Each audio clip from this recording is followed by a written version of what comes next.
there are two main purposes for doing metta meditation or aspirations with regard to it. One is metta, or loving kindness, can be used as a vehicle for developing concentration. So not only for the metta quality itself, but it is a technique or a method for developing strong concentration, even to the point of absorption or jhana. So there's a very specific technique or techniques for that.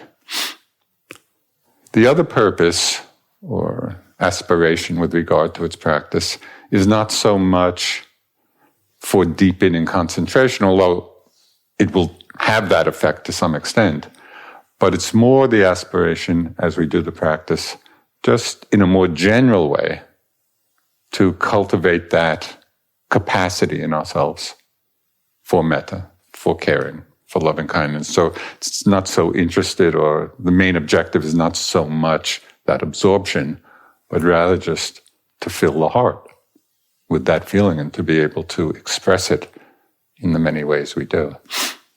So in this second understanding or way of practicing it, which is what we're doing here, you can be very creative. We'll give some suggestions, for how to practice it, but in terms of the language one uses, the phrases one uses, how it's done, we'll offer, variety of approaches. And just as you sit and practice it, experiment a little and see what resonates the most, what connects you the most to this practice.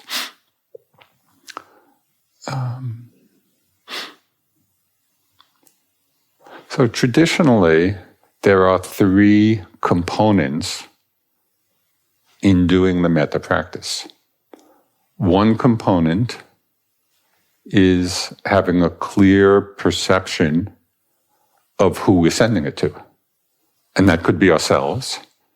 It could be, in the traditional list of people, it would be, a great benefactor for whom it's very easy to feel metta, or a good friend, or a neutral person, somebody we don't have many feelings for one way or another, or a difficult person, or all beings.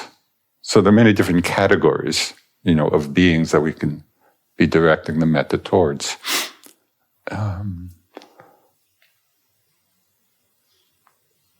So that's one component, have a clear perception. Okay, we're wishing well to you. We know who we're directing it towards. And again, it can go from ourselves through all these individuals to all beings. But we have a clear sense of direction for the metta. So that's one component. The second component is the support for the feeling, which are different phrases that we actually repeat in our practice. So it almost becomes like a mantra of loving kindness. We settle on some phrases that express our wish, our kind wish, and we're repeating those phrases, concentrating on the meaning, directing it towards the image or the sense of the person. So the phrases themselves become a vehicle for cultivating the feeling. And the phrases, as I think Jill mentioned, there's a lot of creativity in finding those phrases that express it in a way that you resonate with. May you be happy. May you be peaceful. May you live at ease. May you live in safety. So in a way, it's finding 2, 3, or 4 phrases of things that you would most wish for yourself.